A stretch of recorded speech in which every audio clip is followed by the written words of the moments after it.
कृषि कानूनों को रद्द करने की मांग को लेकर राहुल गांधी ने राष्ट्रपति रामनाथ कोविंद से मुलाकात की। इससे पहले राष्ट्रपति भवन तक कांग्रेस नेताओं के मार्च को पुलिस ने रोक दिया। मार्च रोके जाने के बाद राहुल गांधी ने कांग्रेस नेता गुलाम नबी आजाद और अधीर रंजन के साथ राष्ट्रपति से मुलाकात की। उनका दावा है कि उन्होंने राष्ट्रपति को कृषि कानून के खिलाफ करीब 2 करोड़ किसानों के हस्ताक्षर सौंपे। सर्दी का मौसम है और पूरा देश देख रहा है कि किसान दुख में है, दर्द में है और मर भी रहे हैं। प्रधानमंत्री को सुनना ही पड़ेगा। कृषि मंत्री नरेंद्र सिंह तोमर ने किसानों के 2 करोड़ दस्तखत पर सवाल उठाया। उन्होंने कहा कि राहुल गांधी ने किसानों के लिए कुछ नहीं किया। राहुल गांधी जो कुछ बोलते हैं उसको कांग्रेस भी गंभीरता से नहीं लेती। देश का तो सवाल ही नहीं उठता है। आंदोलनकारी किसानों ने भी राहुल गांधी पर राजनीति करने का आरोप लगाया। जब करने काबिल थे तब नहीं किया, अब ना करने काबिल हैं तो करना चाहते हो। इस तरह की जो भ्रांतियां राजनीतिक दल डालना चाहते किसानों में, किसान जागरूक हो गया। राष्ट्रपति से मुलाकात के बाद राहुल गांधी ने किसानों को आंदोलन में डटे रहने को कहा और राहुल गांधी ने किसान आंदोलन की आड़ में देश के लोकतंत्र पर बड़ा हमला किया। उन्होंने कहा कि भारत में लोकतंत्र नहीं है। कौन से देश की बात कर रहे हो? इंडिया की बात कर रहे हो? इंडिया में कोई डेमोक्रेसी नहीं है। डेमोक्रेसी इंडिया में ये मतलब आपके इमेजिनेशन में हो सकती है, मगर रियलिटी में है नहीं। राहुल गांधी के लोकतंत्र पर सवाल उठाने के बाद केंद्रीय मंत्री गिरिराज सिंह ने राहुल गांधी को आपातकाल का इतिहास पढ़ने की नसीहत दी। भारत के इतिहास में काले अक्षर में 1974 का इमरजेंसी है, राहुल गांधी को पढ़ लेना चाहिए। सूचना एवं प्रसारण मंत्री प्रकाश जावड़ेकर ने किसानों के मामले में राहुल गांधी को खुली बहस की चुनौती दी। आइए चर्चा करते हैं।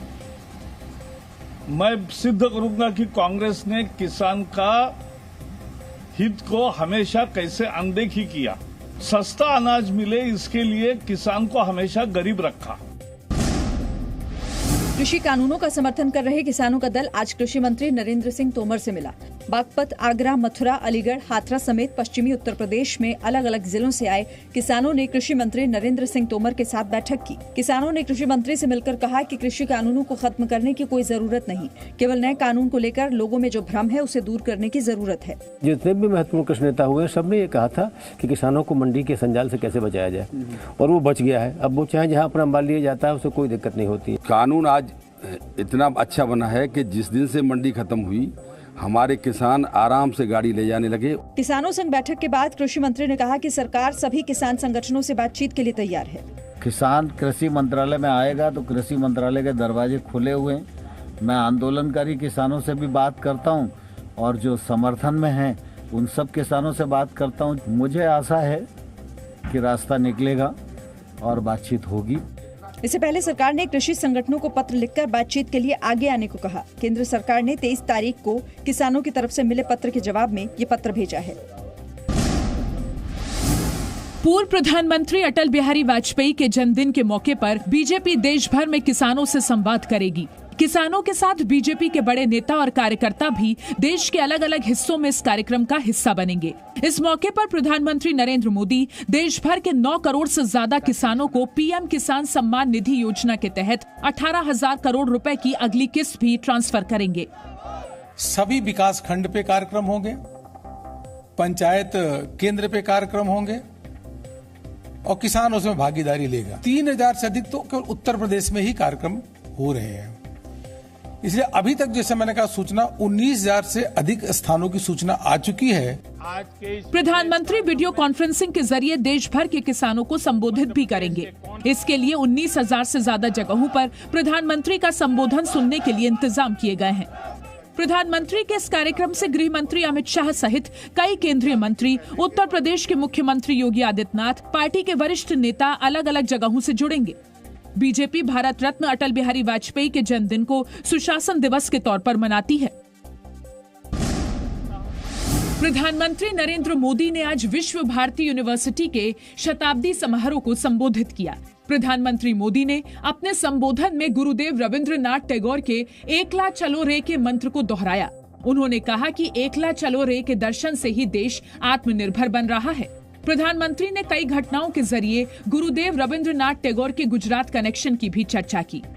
अहमदाबाद में रहते हुए उन्होंने अपनी 2 लोकप्रिय बांग्ला कविताएं बंदी ओ अमार और नीरव रजनी देखो, ये दोनों रचनाएं की थी। टीएमसी ने टैगोर को गुजरात से जोड़े जाने पर प्रधानमंत्री की आलोचना की। टीएमसी ने कहा कि टैगोर विश्व कवि थे, उनको राज्यों के बीच समेटना ठीक नहीं है। রবীন্দ্রনাথের মেজদা, যাকে তিনি আগাগোড়া বলে গেলেন বড়দা, সত্যেন্দ্রনাথ ঠাকুর, কিন্তু তিনি ছিলেন রবীন্দ্রনাথের মেজদা। তার স্ত্রীকে তিনি বলে গেলেন জ্ঞানন্দিনী। पीएम मोदी के कार्यक्रम में मुख्यमंत्री ममता बनर्जी के शामिल नहीं होने पर विवाद भी हुआ। मुख्यमंत्री ने कहा उन्हें निमंत्रण नहीं मिला था। भाई कबे डाकलो, कখন डाकলো, বিজেপি যা বলবে সবসময় শুনতে হবে। আমার তো একটা অফিস আছে, আমার কিছু জানা নেই। উনি আমার কাছে যেটা কালকে একটা খবর পাঠিয়েছেন, আমি যখন বিশ্বভারতীতে যাব 28 তারিখে। उधर विश्व भारती यूनिवर्सिटी ने 4 दिसंबर को ममता बनर्जी को भेजे गए निमंत्रण पत्र को सार्वजनिक कर दिया। कांग्रेस ने पश्चिम बंगाल में विधानसभा चुनाव लेफ्ट पार्टियों के साथ मिलकर लड़ने का फैसला लिया है। कांग्रेस नेता और पश्चिम बंगाल के बहरामपुर से सांसद अधीर रंजन चौधरी ने इसका ऐलान किया। 2016 विधानसभा चुनाव कांग्रेस और लेफ्ट पार्टियों ने साथ मिलकर लड़ा था। हालांकि ये गठबंधन 2019 के लोकसभा चुनावों में बरकरार नहीं रह पाया। टीएमसी से बीजेपी में शामिल हुए शुवेंदु अधिकारी ने आज पश्चिमी मिदनापुर में बड़ी रैली की। शुवेंदु अधिकारी ने दावा किया कि पश्चिम बंगाल में बीजेपी की लहर चल रही है, जो चुनाव आते आते सुनामी में बदल जाएगी। मोदी जी का लहर है, परिवर्तन का रुझान है। ये तो आंधी शुरू हुआ, अगले साल जब चुनाव आएगा ना